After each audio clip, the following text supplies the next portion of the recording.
Congress party में हमेशा धड़ेबाजी खुलकर सामने दिखाई देती है, जिसका खामियाजा कांग्रेस को हमेशा से ही भुगतना पड़ा है। 2022 के चुनाव के समय जिस तरह टिकटों को लेकर खींचतान कांग्रेस के अंदर दिखाई दी, उससे पार्टी को भारी नुकसान उठाना पड़ा। नतीजा ये हुआ कि जब लग रहा था कि कांग्रेस सरकार बना लेगी, तब वो इस धड़ेबाजी के चलते सत्ता से कोसों दूर रह गई। ऐसा नहीं कि कांग्रेस के अंदर ही ये धड़ेबाजी है, भाजपा में भी कुछ ऐसा ही है। फर्क सिर्फ इतना है कि कांग्रेस के अंदरूनी धड़ेबाजी सबको दिखाई दे जाती है, जबकि बीजेपी की लड़ाई अंदर खाने चलती रहती है। पार्टी फोरम से बाहर कम ही मौके ऐसे दिखाई देते हैं कि बीजेपी के अंदर का घमासान सुर्खियां बटोरे, जबकि कांग्रेस की कलह खुलकर गाहे बगाए सामने दिखाई दे ही जाती है। एक समय ऐसा भी था जब प्रीतम सिंह और हरीश रावत के बीच जुबानी जंग चलती थी। अंदर खाने भी दोनों नेताओं में बहुत दूरी दिखाई देती थी, पर अब शायद ऐसा नहीं है। कभी सबसे करीबी रहे रंजीत रावत और हरीश रावत का एक दूसरे से दूर होना भी एक नए धड़े का निर्माण कर गया। अब हरीश रावत और प्रीतम सिंह के बीच अंदरूनी लड़ाई थोड़ा कम ही दिखाई देती है, थमी दिखाई देती है। कई मौकों पर दोनों साथ दिखाई देते हैं, जिससे अब उनकी आपसी लड़ाई जो पहले सुर्खियां बटोरती थी, अब उसमें राजनीतिक ही सही पर प्रेम झलकता दिखाई देने लगा है। मतलब जब से नए धड़ों का कांग्रेस में निर्माण हुआ है, पुराने धड़े अपना विलय करते दिखाई दे रहे हैं। एक तरफ हरक सिंह रावत करण महारा के साथ नया खेमा तैयार करने में लगे हैं, तो दूसरी तरफ हरीश रावत अपने चिरपरिचित अंदाज में एकला चलो की बजाय पुराने साथियों के साथ अपने खेमे के साथ ताल ठोकते दिखाई दे रहे हैं। हरीश रावत के सबसे करीब और कभी सुपर सीएम कहे जाने वाले रंजीत रावत, जो कभी हरक सिंह को नहीं भाते थे, अब नए गठजोड़ में हरक सिंह रावत की उनसे नजदीकियां भी दिखाई देने लगी हैं। करण महारा और रंजीत रावत की मजबूत दोस्ती भी किसी से छुपी नहीं है, और इन सबके बीच गणेश गोदियाल एकला चलो की नीति पर काम करते नजर आ रहे हैं। 2024 के लोकसभा चुनाव में हारने के बाद भी उनका कद पार्टी आलाकमान के सामने काफी हद तक बढ़ा है। मतलब अब वो अपने अस्तित्व को बद्रीनाथ सीट से एक कार्यकर्ता को अपने दम पर जीत दिलवाकर नए ही रंग में रंगे दिखाई दे रहे हैं। मजबूती और भी आए, इसके लिए उन्होंने मिशन केदारनाथ उपचुनाव के रण में अभी से तैयारी शुरू कर दी है। वैसे यह हाल सिर्फ बड़े नेताओं का ही नहीं है, बल्कि कांग्रेसी विधायक भी कई खेमों में बंटे दिखाई दे रहे हैं। लोकसभा चुनाव के समय टिकट बंटवारों और उसके बाद नतीजों से कांग्रेस में एक बार फिर नई नई टीमें अलग अलग मोर्चों पर एक दूसरे पर हावी होने की कोशिश में लगी हैं। कई मीडिया रिपोर्ट्स भी इसकी तस्दीक कर रहे हैं कि कांग्रेस में खड़े होते नए नेता भी अभी से अपने लिए फील्डिंग करने लग गए हैं, और इसके लिए जरूरी है अपने बराबर में चल रहे साथी को गिराना। कुछ ऐसा ही खेल उत्तराखंड कांग्रेस के अंदर चलता दिखाई दे भी रहा है। हालांकि काफी हद तक अभी ये पर्दे के पीछे ही है, लेकिन आने वाले समय में हो सकता है ये खुलकर सभी को दिखाई देने लगे। दरअसल उत्तराखंड कांग्रेस में करण महारा जब से प्रदेश अध्यक्ष बने हैं, कांग्रेस के अंदर तब से एक धड़ा उनके पक्ष में दिखाई दे नहीं रहा। उसके बाद करण महारा लोकसभा चुनाव में भी अलग थलग दिखाई दिए। प्रत्याशी भी उनसे ज्यादा मेलजोल बढ़ाते दिखाई दिए नहीं। चुनावों के बाद जैसे ही केदारनाथ बचाओ प्रतिष्ठा रक्षा यात्रा शुरू हुई, तो यहां भी करण महारा के साथ रंजीत रावत के अलावा किसी नेता का ऐसा साथ नहीं दिखा। गणेश गोदियाल भी इसमें इतने सक्रिय नजर आए नहीं। हरीश रावत और यशपाल आर्य भी उतना समय इस यात्रा को दे नहीं पाए।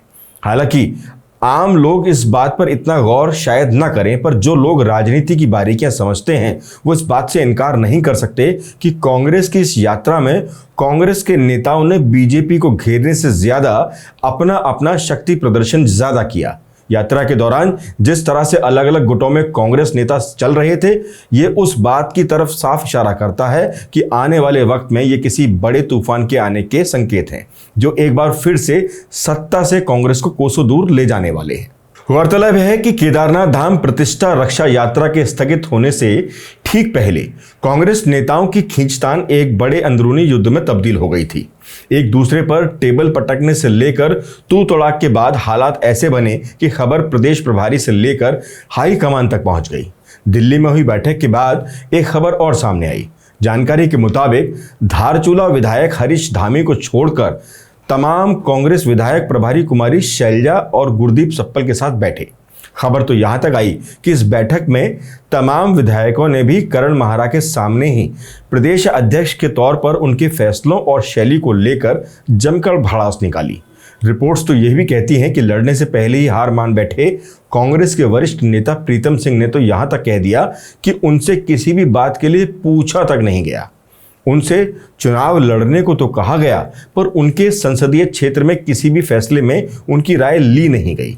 इसी तरह किच्छा से वरिष्ठ विधायक तिलक राज बेहड़, पिथौरागढ़ विधायक मयूख महर, लोहाघाट विधायक खुशहाल सिंह अधिकारी, अल्मोड़ा विधायक मनोज तिवारी, खटीमा विधायक व उपनेता प्रतिपक्ष भुवन कापड़ी से लेकर हरिद्वार जिले के विधायकों ने अपना अपना गुबार निकाला। बैठक के बाद करण माहरा को बड़ा झटका भी लगा है, क्योंकि नियुक्तियों या बड़े फैसलों के वक्त अकेले करण माहरा नहीं बल्कि पूरे 10 नेताओं का पैनल बनेगा, जो अहम फैसलों में अध्यक्ष को अकेला नहीं छोड़ेगा बल्कि फैसले लेने में भागीदार बनेगा।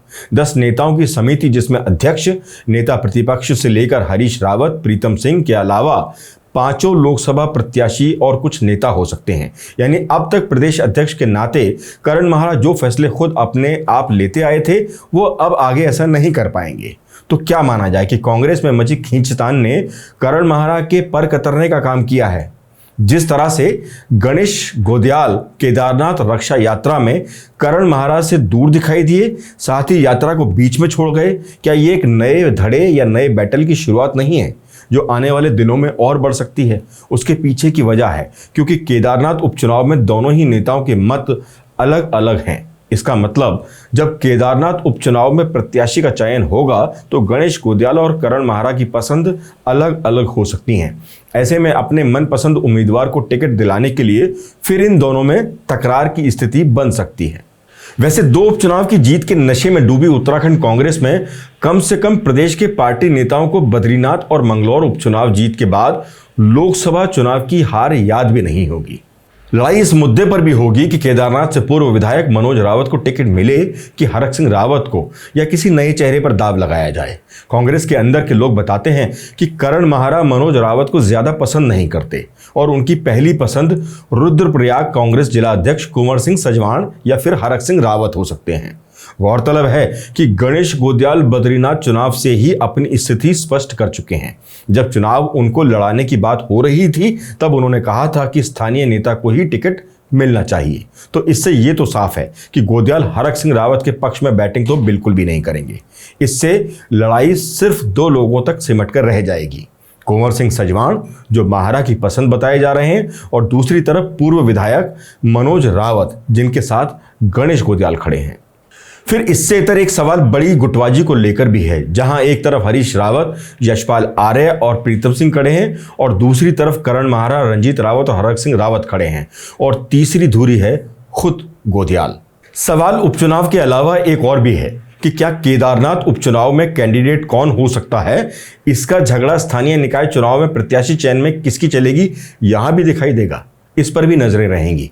बहरहाल नेताओं में अब चुनाव से ज्यादा वर्चस्व की लड़ाई होती महसूस जरूर हो रही है। ये लड़ाई किसी अंजाम तक जाएगी या फिर कांग्रेस के लिए 2022 जैसा नतीजा 2027 में भी लेकर आएगी, इस पर नजर रहेंगी। कांग्रेस केदारनाथ से किसे टिकट देती है, इसी बात से अंदाजा भी लग जाएगा कि टिकट बंटवारे में किसकी चली है। कई मायनों में केदारनाथ चुनाव ये भी तय करेगा कि कांग्रेस के नेता एकजुट रह सकते हैं या नहीं। अगर केदारनाथ चुनाव में ऐसा नहीं हुआ तो यकीन मानिए 2027 में भी देखने को यही मिलेगा, जो कांग्रेस के लिए एक बार फिर निराशा ला सकता है। यह भी देखना होगा कि कांग्रेस के बड़े नेता राहुल गांधी ने जैसा हाल ही में हुई बैठक में महत्वपूर्ण बात कहकर सबको चौंका दिया था कि जमीनी तौर पर मजबूत जो लोग हैं उनको ही टिकट दिया जाए, उन पर कोई आपराधिक मुकदमा दर्ज ना हो। सिर्फ पार्टी के बड़े नेताओं की बात सुनकर ही किसी को टिकट न दिया जाए, बल्कि टिकट दावेदारों में उनको भी देखा जाए जो मिनी स्तर पर मजबूत हैं, भले उनके लिए कोई पैरवी करे या ना करे। राहुल गांधी का दिया गया ये फॉर्मूला यूपी के साथ साथ उत्तराखंड में भी देखने को मिलेगा या नहीं, ये बड़ा सवाल है। पर इन सभी कांग्रेस में उत्पन्न सवालों के बीच भाजपा विन विन वाली कंडीशन में दिखाई दे रही है, अगर कांग्रेसी नेताओं की ये खींचतान यूं ही चलती रही। फिलहाल इस वीडियो में बस इतना ही। नमस्कार।